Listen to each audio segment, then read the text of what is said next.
bem com você? Eu sou a Patrícia Pirota, com T, e esse é mais um vídeo diferente do canal, no qual eu vou falar sobre a minha experiência como professora. Até que tentei criar um título criativo, né? Eu, Patrícia P, professora e apaixonada, ao invés de eu, Cristiane F, drogada e prostituída. Faz tempo que o pessoal me pede para fazer esse vídeo. Esse vídeo não, mas assim, pra falar sobre a minha vida como professora, como é que eu comecei, como é que é a sala de aula, né, como é que é, enfim, a minha história com a docência. Então aí hoje eu resolvi fazer e falar um pouquinho sobre isso. Eu vou tentar colocar as coisas em ordem cronológica, tá? Não sei se eu vou conseguir, não sei se esse vídeo vai ficar uma bagunça, enfim, esse não é um vídeo sobre livros, é um bate-papo, assim, eu gosto de fazer esses vídeos de bate-papo, acho legal. E vocês fiquem à vontade para comentar aqui na caixinha de comentários, para fazer perguntas depois, se alguém tiver, aí eu posso fazer novos vídeos. Eu pretendo mais pra frente fazer vídeos de livros teóricos, eu comentei nos últimos post-its, né? Porque eu tô lendo uns livros novos e tal. Então vamos lá. Eu resolvi, reza a lenda, segundo a senhora minha mãe, eu decidi ser professora quando eu tinha entre 3 e 4 anos. Alguém me perguntou assim, o que você vai ser quando crescer? E eu disse, eu vou ser professora. Não sei de onde eu tirei aquela ideia. Minha avó, a mãe da minha mãe, era professora primária na fazenda, né? Tinha aquelas professoras de primária, assim, eu não lembro o nome que tinha naquela época da primeira, quinta série. E quando eu era criança, mas isso depois, né, não nessa idade, eu era apaixonada por Carrossel, pela professora Helena, meu sonho era ser a professora Helena. Acho que todo mundo da década de 80 que assistia Carrossel era apaixonado por ela, pela professorinha. E desde muito cedo eu tive muito amor pelas minhas professoras, pelos meus professores, assim. Era, era uma relação de muita admiração, desde a minha primeira professora, eu lembro do nome dela até hoje, professora Regina, do rosto dela até hoje, da forma como ela me ajudou, porque eu tive uma infância bem complicada, assim, em termos de aprendizado, porque eu tinha problemas, em termos de pessoa mesmo, eu sempre fui uma pessoa muito fechada, muito reservada. Eu tive uma adolescência muito difícil, com pouquíssimos amigos. Então acabava que os professores se tornavam uma referência muito grande para mim. Eu também tive uma infância e adolescência longe dos meus avós, éramos só nós, eu não tinha primo, não tinha aquela coisa toda, né? Enfim. E aí os professores acabaram fazendo parte da minha família. E quando eu tinha, sei lá, 12, 13 anos, eu já comecei a dar aula particular para os colegas da escola, assim, sempre fui nerd. E apaixonada, eu lembro a professora Antônia, na sétima série, sim, eu lembro disso faz muito tempo. Ela falava, nossa, você vai ter que fazer letras. Eu adorava português, adorava ler poesia, escrever, enfim, eu comecei a escrever mais ou menos nessa época, com 11, 12 anos. E escrever, né, literatura, que eu achava que era literatura. Minha mãe acha lindos os poemas daquela época, tem pavor. Tem guardados até hoje, inclusive. E aí ela falou, você vai ter que fazer letras. Aí entrei no ensino médio, né, tive uma professora incrível também, a professora Lourdes, que depois veio a ser minha colega de trabalho. E ela também falava, não, mesmo que você não quiser, eu vou te inscrever em letras, amarrada, você vai fazer letras. E com 16 anos, antes de entrar para a faculdade, eu tinha um colega que trabalhava para uma instituição aqui em Campo Grande. Naquela época as coisas não eram tão rígidas como eram hoje, né? E aí tinha um supletivo que era oferecido para população carente, digamos assim. Eles estavam precisando de professor. Ele falou, você não quer dar aula de inglês? Super básico, era basicão, supletivo primeiro grau, né? Eu falei, eu quero. E fui. Eu lembro até hoje, já são 16 anos, né, desde a minha primeira aula em sala de aula. Eu fui lá para os Cafundó do Judas. Pra quem é de Campo Grande, minha primeira aula foi em Buriti, na época que o Buriti era coisa feia, né? Era um bairro super de periferia, super perigoso. E eu dei aula no centro comunitário para, sei lá, umas 30 pessoas, 35 pessoas. Eu lembro o que eu vestia naquele dia, eu lembro da cara de alguns dos meus alunos.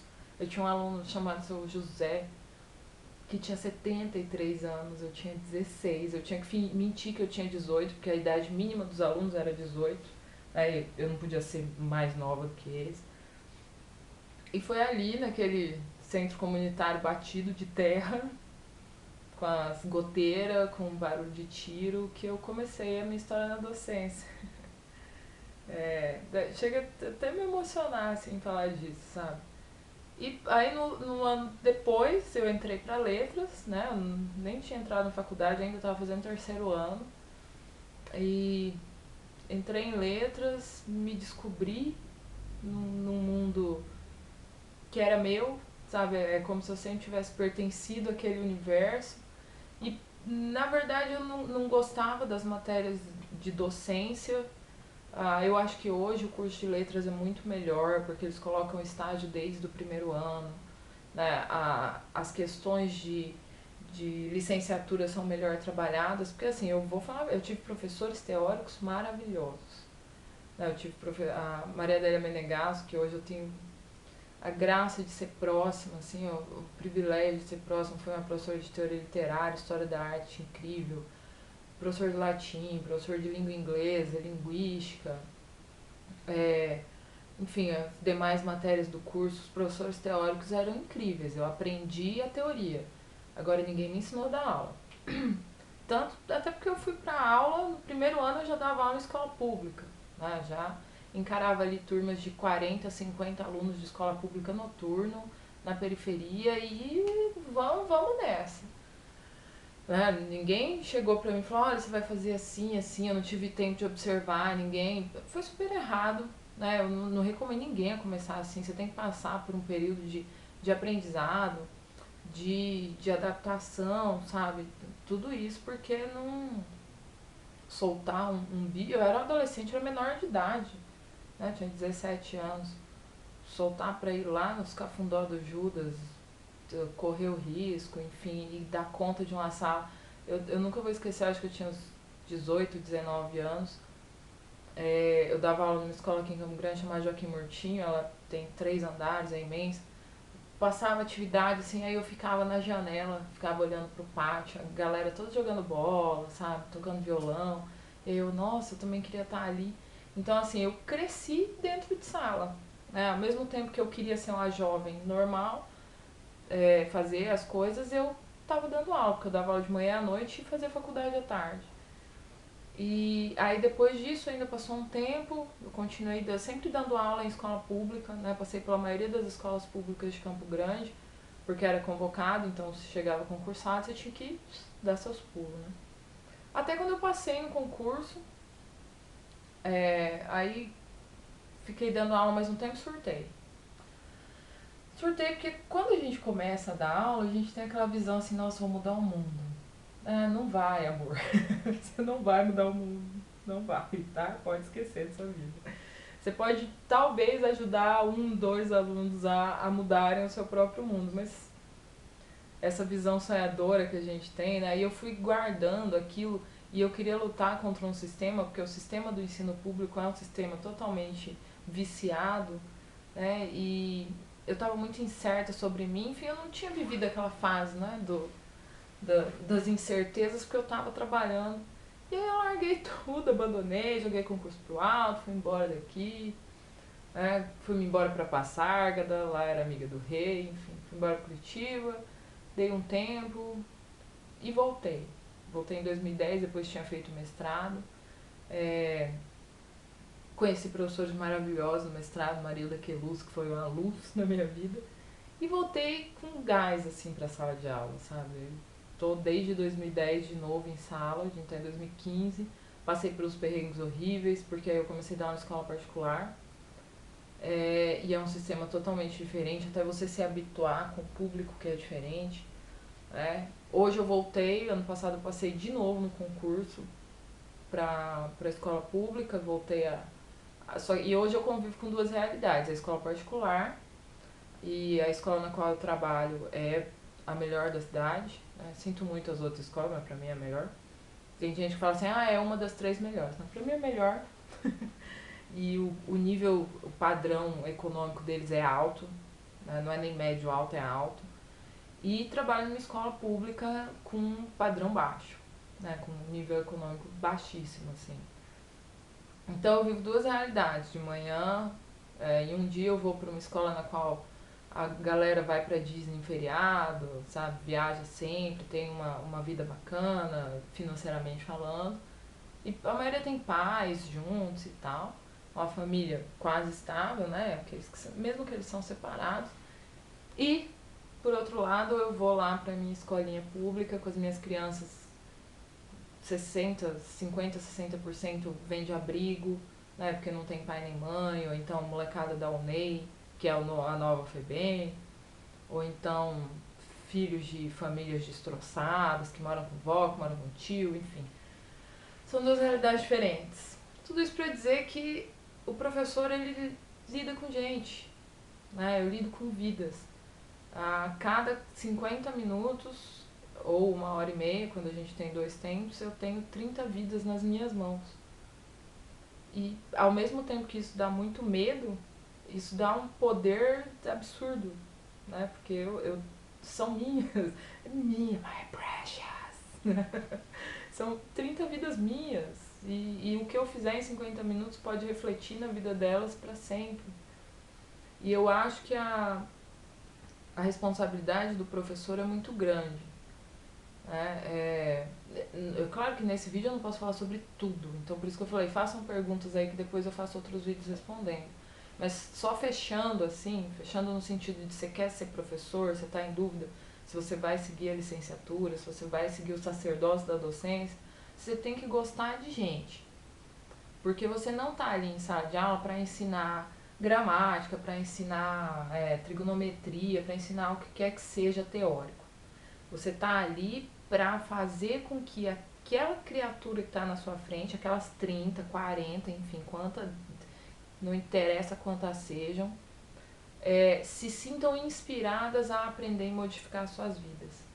Então tem dias que eu chego em sala, eu tenho um cronograma X. Aí eu olho para os meus alunos, essa liberdade é maior na escola pública, né? Que eu tenho um cronograma mais flexível. Eu olho para ele e falo, não, vamos mudar esse trem aqui, porque né, aconteceu alguma coisa, então o aluno vem me contar. Já cansei de não perder a aula, mas assim, ter que parar a aula para pegar aluno, botar lá no corredor, botar no colo, ouvir o que aconteceu. Então, você vai lidar com gente. Né? Eu acho complicado quando o professor olha assim e fala, eu vou dar minha aula de qualquer jeito aqui. Pô, vai vender churros, sabe? Vai vender água de coco na praia, vai fazer qualquer coisa que não vai afetar a vida de uma criança. É complicado? Complicadíssimo, gente. Eu chego em casa esgotada, sabe? Tem dias que eu tenho, hoje é terça, eu tenho 11 aulas. É muita aula, sabe? São 11 aulas com sei lá quantas crianças, em que eu falo várias coisas, em que eu vivo várias vidas. Mas eu tenho que estar preparada para isso.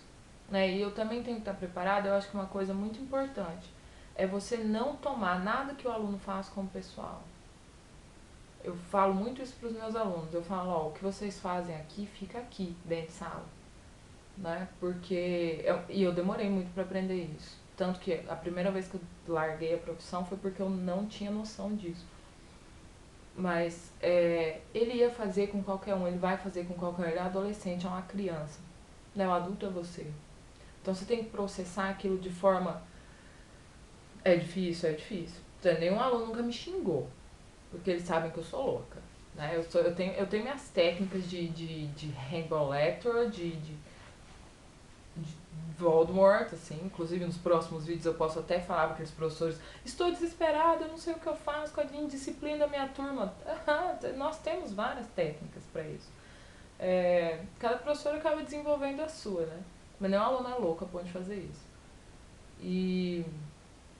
Mas você olha que você tem que estar bem, por isso que o professor ele tem que estar bem, né, consigo mesmo, com a sua profissão, para entender que aquilo não é contra você. Saiu da sala, tanto que eu tenho alunos que são umas pestes dentro de sala, e fora de sala são um amor. Então eu tenho que saber separar isso também. Falar, eu odeio fulano. Não, ele faz parte da minha vida fora. né? Ele ali dentro da sala é uma situação que eu tenho que saber levar, porque eu sou adulto da situação. E o professor ele tem que amar aquilo que ele faz, senão não dá conta mesmo não. Vocês veem esses professores aí arrasados, sabe? Tem dia que eu chego assim, porque tem dia que acumula problema, mas tem dia que eu chego em casa saltitante, na lápide faceira, assim. Oh, que dia lindo. Porque são várias vidas diferentes, em dias diferentes. Então, se você quer um conselho sobre ser professor, eu amo minha profissão. É, eu não saberia ser outra coisa, exceto escritora, né, que é um outro grande sonho meu desde criança. E mesmo que eu fosse, sei lá, escritora famosíssima, eu ia acabar dando aula, menos, mas alguma aula, porque isso me preenche. Eu amo meus alunos, eu amo aquilo que eu faço. Hoje a gente ganha bem, né? A gente já ganhou muito mal, a gente já foi sim, o professor já foi muito miserável. Hoje, no meu estado é bom, né? No Mato Grosso do Sul o salário é bom, alguns estados ainda continuam muito ruim. Eu acho que a gente ganha menos do que merece pelo tanto de trabalho que a gente tem. Mas a gente está indo, né? A gente está conseguindo melhorias e eu espero que consigamos a cada dia mais. Só que eu não posso me basear no meu salário para dar a minha aula, né? No estado eu ganho metade do que eu ganho na particular. E o amor com o que eu vou dar aula é o mesmo, a vontade, o carinho, sabe? O entusiasmo é o mesmo. Então se você tá aí pensando, ser ou não ser professor, pergunta pra você se você vai ser capaz de lidar com 30, 60, 90, sabe? 120, 180, 500 vidas por dia e ainda assim ser capaz de amar aquilo que você faz. Se você não for, vai fazer outra coisa. Sabe, não bota o pé numa sala de aula, não, porque de professor medíocre o país está cheio. Daquele professor que assim, era mais fácil, é o que tem pra hoje, sabe? Vai vender TV nas Casas Bahia, vai fazer qualquer outra coisa da sua vida, porque essa é uma profissão que precisa de gente que é apaixonada pelo que faz. E acho que é isso nesse vídeo.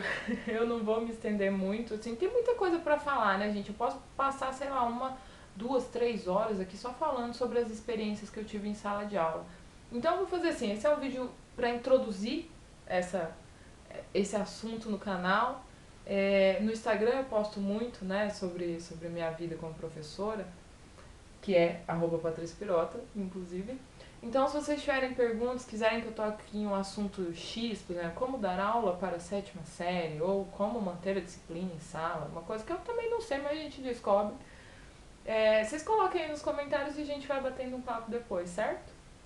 Obrigada a todo mundo que assistiu, obrigada quem compartilhou, deu joinha, favoritou, obrigada pela presença de vocês, pelo carinho, beijo pra vocês e até a próxima.